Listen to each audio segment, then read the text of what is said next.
guys, welcome back to my channel. If you haven't noticed, I changed my name to Bizarre ASMR. And I'm excited to really go forward with this. I know it's been a few days since I've posted on this dark web series, but I've been locked away like a hermit since the Switch and Zelda Breath of the Wild came out. Having so much fun with that game. Are you guys playing? Well, let's get into it now because this is the final installment of this horrifying tale. Turn down the lights and prepared for some scary tingles. I had to stop myself last time because my nerves were getting the best of me, but I will make my best effort to finish conveying my experiences here. After seeing the demon in my front lawn, I backed away slowly from my window. I couldn't think. I couldn't comprehend anything at that moment. He was real. He was here. I backed up into my room and I slammed the door shut, and I sat on the floor, trying to formulate some kind of plan of escape from this thing. Or more importantly, how to rid myself of this demon forever. I immediately stood upright. He was knocking at my front door. Again, I heard it. He wanted in. I heard him knocking over and over and over again. Incessant pounding on my front door, always in threes. I began thinking frantically, what was I going to do? Should I stay in here?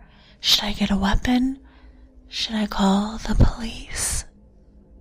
I didn't know, and the knocking continued.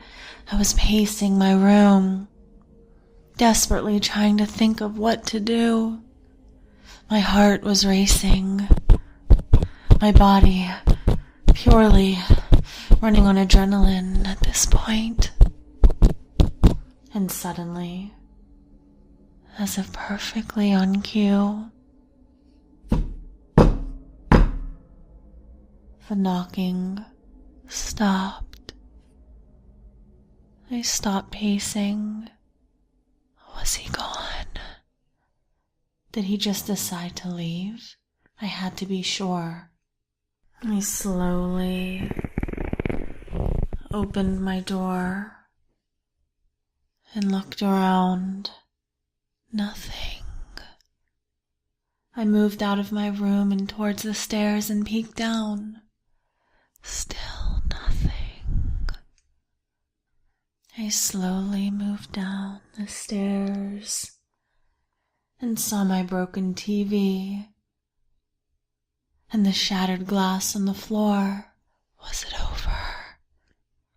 As I made my way into the living room, I began to feel cold, very cold. I looked around to see if I could find my thermostat, when something else caught my eye. My front door. It was wide open. I swear I almost had a heart attack. Was he inside? I had no way of knowing. But the first thing that came to mind was that I had to close that door in case he isn't. So I quickly moved to the door and I slammed it shut. It wasn't cold anymore. I slumped down, back against my front door. I was unbearably tired. I needed to sleep.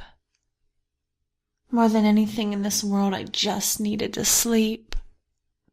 My eyes began to close. My muscles began to relax. cheeks. My breathing slowed. And right as my eyes shut and the shroud of sleep began to cover me, his face right in front of me. My eyes snapped open to see his face right up against mine. He was staring at me, smiling. I had no strength left to do anything about it. He slowly stood up and reached out his hand. He said to me in the evil whisper of his, "Get up. I want to show you something." I shook my head in disagreement. There was no goddamn way that I was following him. He was going to force me to live that nightmare. He was going to finish killing my mind before he was going to destroy my body. I said get up. You have no other choice. All I could do was look at him. I stared into his amorphous face as if looking right through him. You know what I can do. Now get up. He wasn't going to let me die there. He wasn't going to leave me alone. He wanted me for himself. He was right. I had no other choice. So I raised my hand up and I grabbed his arm. Somehow, as if my legs were moving by themselves, I began to follow him up my staircase. He's going to torture me. We started walking towards my bedroom. The door was shut. As we were in front of my room, he pointed at my door handle, looked at me, and smiled. I knew there was no way out. I had no strength left to run. No strength left to think. No strength left to feel.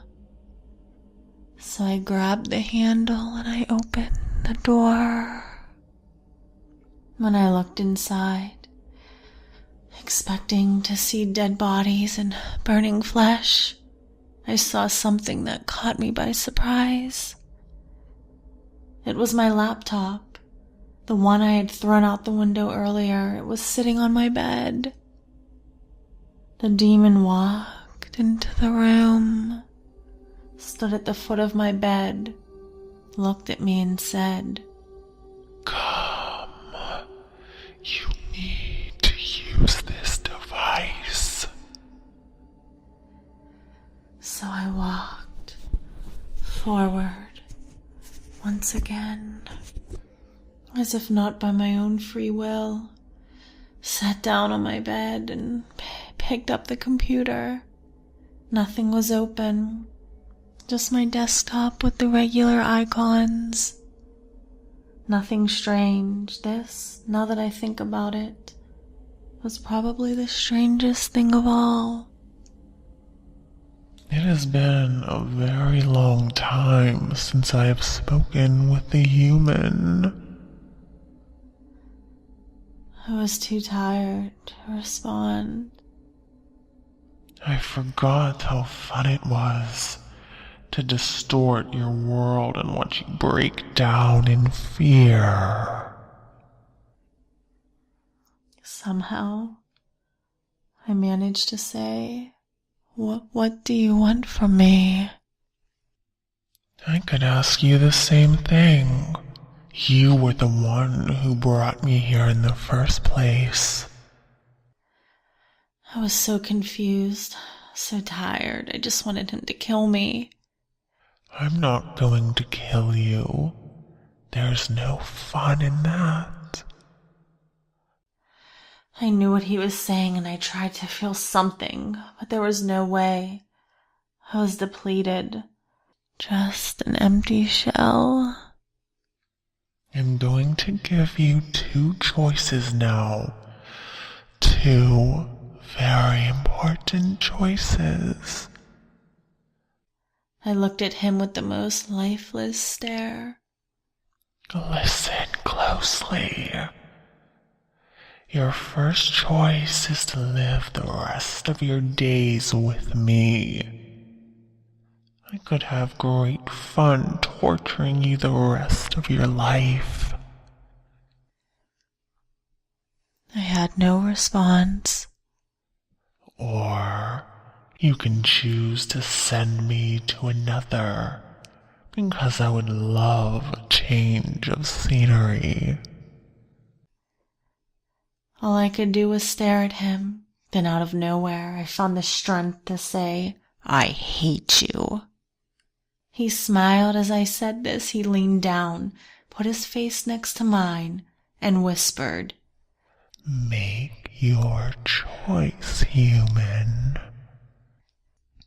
And suddenly, a window opened on my screen. It looked sort of like a VPN client. Some kind of network was being hosted on my computer. For some reason, the SSID was permanently seared into my memory. For a few minutes, nothing happened. I was the only one on the network. Then out of nowhere, ping, a message box appeared that read, "Someone has joined the network. Would you like to welcome them?" The demon began to smile. Once again he said, Make your choice. I clicked the OK button. The little chat box opened up. I began to type HELLO.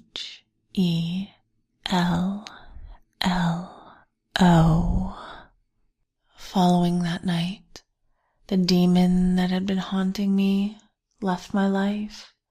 He vanished as soon as I sent that message, along with the computer sitting in my lap.